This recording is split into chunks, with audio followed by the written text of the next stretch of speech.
All right, guys, this video is all about how to do the one-pager assignment. Remember that you can find the one-pager in Google Classroom. Scroll down till you get Unit 2, Playlist 3, 10.5 to 10.11. And the assignment I'm talking about is the last lecture, finish reading, and then it says one-pager. So I click on it, and you guys are going to have an assignment that looks like this. So when you view assignment, you've all been assigned, you all have your own copy. If you don't have your own copy for whatever reason, please make sure that you make a copy, and that is pretty simple to do. You just click on this and you click make yourself a copy. So for whatever reason it doesn't come up, click file, make a copy, rename it with your name so that you can attach it. Okay.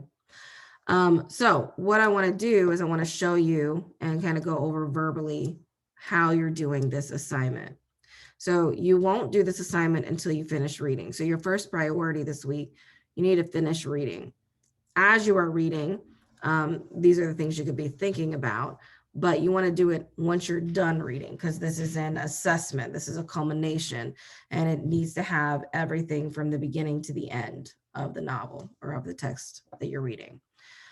So I'm going to show you some, how to do this and go over this. So give me 1 second and I'm going to pull it up.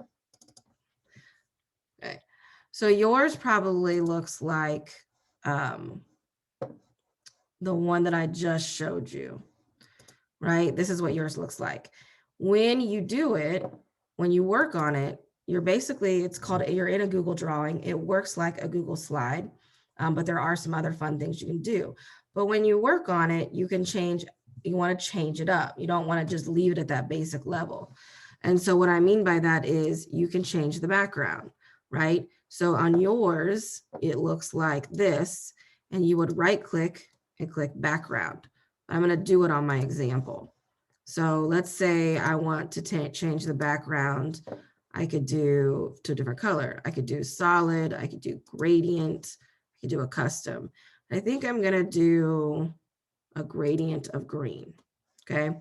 And if I want to change the outer side, these were text boxes. And so if you just click on them and you click the little paint bucket, you can change it to whatever color you want. So I'm going to do a light green, no particular reason. You guys want to have a reason because you want it maybe to connect to what's going on in the textbook. Think about what colors connect to the last lecture or Randy Posh. Maybe he mentions a color that he likes. So you want to have, it needs to have something to do with that.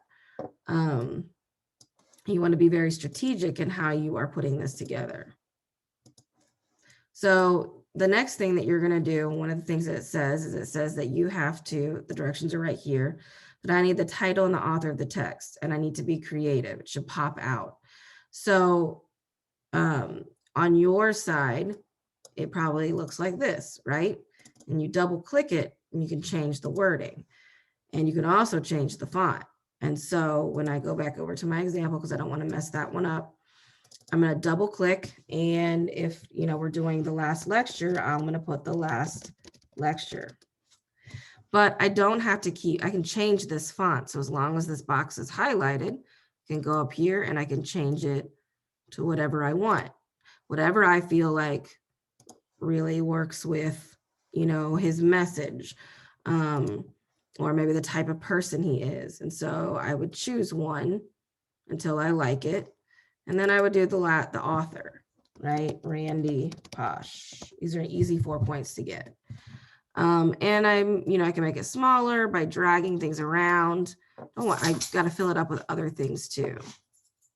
So maybe I put it right there. Make it a little bit smaller. And I think I want maybe a different color. Right? I can change the colors. I don't know why I would want that, but cool. So the next thing is you're going to include 6 minimum. You can do more. You can fill it up. 6 images that relate to the entire text of the last lecture. So it can be clip art, it can be GIFs, it can be, all of those things. So you want 6 of those that represent. So basically you're doing symbolism here. And the easiest way you can do it is you click insert and you click image, and I would do search the web.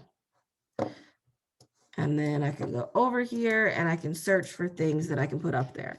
So let's say if it was Romeo and Juliet and I wanted to represent what was going on in Romeo and Juliet, I could do a broken heart. And I could put that, right? I'm just, I'm not going to give you ideas for the last lecture because I want you to do those ideas. And I can resize it and move it, etc. If I'm going with Romeo, remember I have to have 6. So I'm going to do another one and I want to fill up the space. Maybe I want loyalty. That was a big thing. And so I'm not, I'd look, ooh, I like this. Maybe I put that on there to represent something for loyalty. One of the cool things you can do with pictures is you can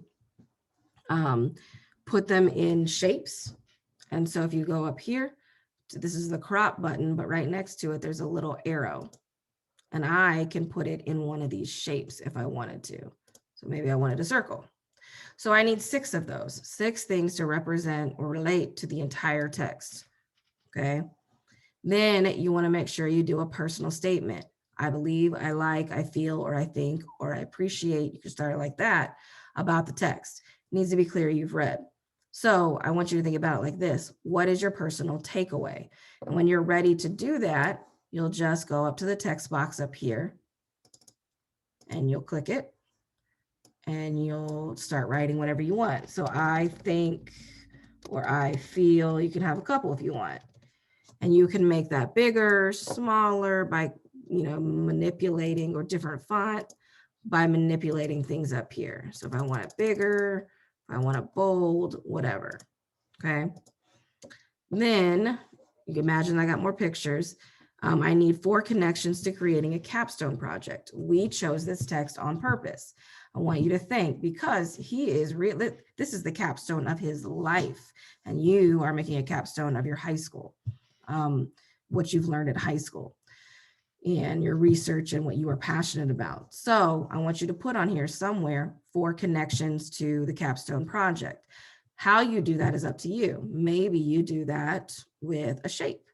Maybe you've got, I don't know, plus sign, and maybe all your plus signs are connections. So connection 1, and then you would type what the connection is. And then you can move that around and put that wherever you want. Okay, however you want to do it, be creative. And 2 questions. Remember that in either Monday or Tuesday, we talked about questions, cost as levels of questioning. You want to ask 2 questions about the text that's going to promote discussion, because we're going to discuss this next week. And the foundation of our discussion are going to be your 1-pagers. So you want to have 2 questions. You can have more. You don't have to answer the questions. You just want to ask some really good, solid questions. The things that are going to make you think. Don't ask basic plot things. No one cares about that. We want the things that make us think.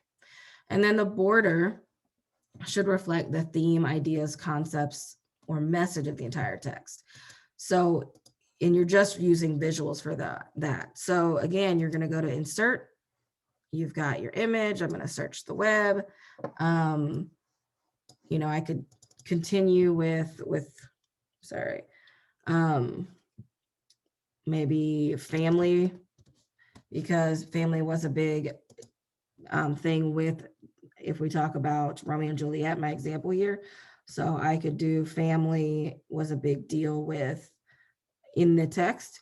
And so I want clip art though. I don't really want some of that. Let's see if I can find some clip art that I like. These are looking,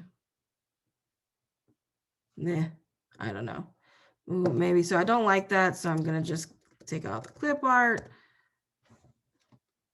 and go this way.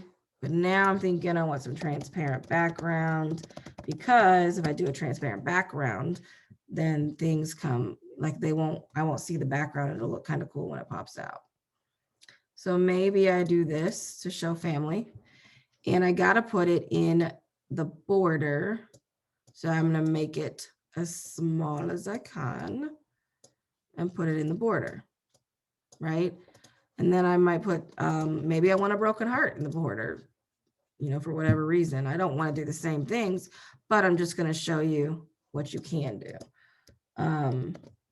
So I could make this really tiny and maybe I put it on the corner, right? Instead of having it there. Okay, so you're just filling up the border with images. Okay, and that pretty much is it. The last 10 points of this, make sure it's visually pleasing, that you filled up the paper, that there's no blank space or no dead space. So right now there's a lot of dead space because it's not done. Be creative. It should be very clear that you've read. We can tell. Be thoughtful, insightful, and engaging. So that's pretty much how you do this. But remember, you're going to want to do this at the end of the book. When you're done, as you're reading, you can be thinking, ooh, this is what I'm going to do for my one pager. And that is it.